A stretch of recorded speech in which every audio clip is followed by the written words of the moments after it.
Slub कर लिया जाए। अपने किसी भी सूरत जुल्म और जबर के सामने सर नहीं झुकाना। याद रखें, अंधेरी रात जितनी भी तवील हो उसकी सुबह जरूर तलू होती है। इस जुल्मत की रात का खात्मा करीब है। इंशाअल्लाह इंसाफ और आजादी का सूरज जल्द तुलू होगा।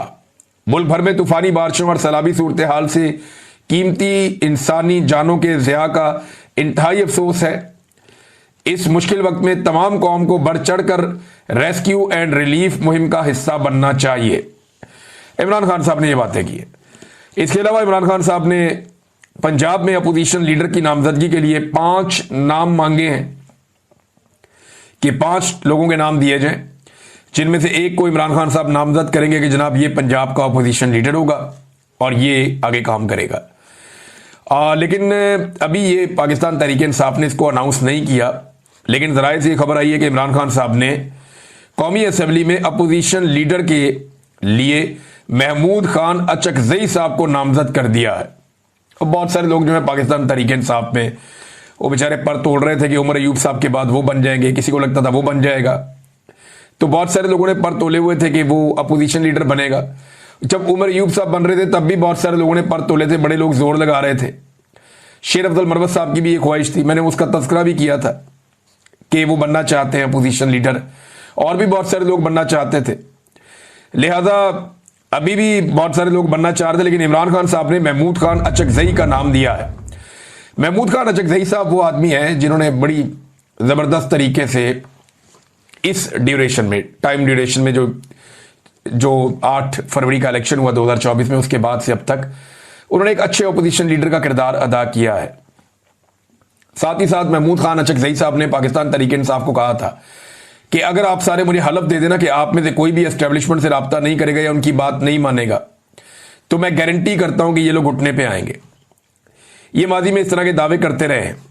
बहरहाल महमूद खान अचकजई साहब को नामजद किया गया, लेकिन पार्टी ने अभी इसको जारी नहीं किया। मेरे ख्याल में पार्टी ये चाहेगी कि इमरान खान साहब से मुलाकात की जाए और कोशिश की जाए कि पार्टी के अंदर से कोई नाम लिया जाए। दूसरा, पार्टी ये भी चाहती है कि ज़िमनी इंतखाबात में पार्टी हिस्सा ले, जबकि इमरान खान साहब का मौक़िफ़ ये है कि जिन लोगों ने वफादारी निभाई है वही इन सीटों के मालिक हैं। ज़बरदस्ती उनसे ये सीटें छीनी गई हैं, उनकी जगह पे किसी और को टिकट देना ये एक ज़्यादती है और ये सरेंडर करने के मुतरादिफ है। हम इन फैसलों को मानते ही नहीं हैं, और जब अपने उम्मीदवार हम खड़े करेंगे तो ये इन फैसलों को मानने के मुतरादिफ होगा। अब एक सोच ये है। दूसरी ये है कि कभी भी मैदान खाली नहीं छोड़ना चाहिए, और पीटीआई के पास कोई बंदों की कमी नहीं है।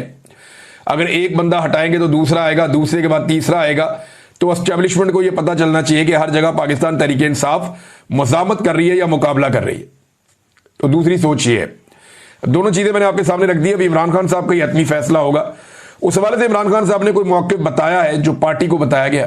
अब पार्टी जो फैसला करेगी वो फिर आपके सामने अगले चंद दिन में आ जाएगा। नाज़रीन, अडियाला जेल में इमरान खान साहब की बहनों को भी नहीं जाने दिया गया, क्योंकि जो भी सख्त पैगाम होता है वो इमरान खान साहब अपनी बहनों के जरिए से बाहर भेजते हैं, और जब कोई सख्त पैगाम बाहर आता है तो उसके सख्त किस्म के असरात भी होते हैं।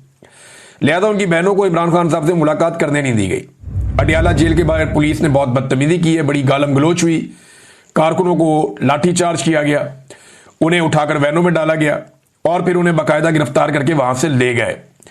मुझे लगता है कि ये जो बदतमीजी की गई है जेल के बाहर, ये बदला लिया जा रहा है उस दुर्गत का या उस इज्जत अफजाई का जो जापान में टिकटॉकर्स की हुई है पाकिस्तानियों के हाथों। क्योंकि पाकिस्तानियों ने जापान में टिकटॉकर्स की बड़ी टका के इज्जत अफजाई की है, और यानी ये इनको इस सूरत का सामना क्यों करना पड़ रहा है? जाली हुकूमत है ना, इनके पास मैंडेट नहीं है तो लोग रिएक्ट करते हैं। अगर कोई हुकूमत मैंडेट के साथ हो और वो जाए और उनके ऊपर लोग ऐसे करें तो हमेशा उसकी मजम्मत करनी चाहिए। लेकिन ये लोग, इनके पास मैंडेट ही नहीं है, और जब मैंडेट नहीं है तो लोग रिएक्ट करते हैं कि जब इनको तो हमने वोट ही नहीं दिया, ये कहां से हमारे पैसों से फिर रहे हैं, हमारे पैसे लेकर कहां पे घूम रहे हैं। तो वो उनको ऐसे देखते हैं जैसे कोई चोर जा रहा है, फिर वो इनके साथ ज्यादती करते हैं। बहरहाल, और दूसरा जो माफी वाली एक ख्वाहिश का इजहार किया गया या करवाया गया सुहेल वड़ाइच साहब के जरिए से,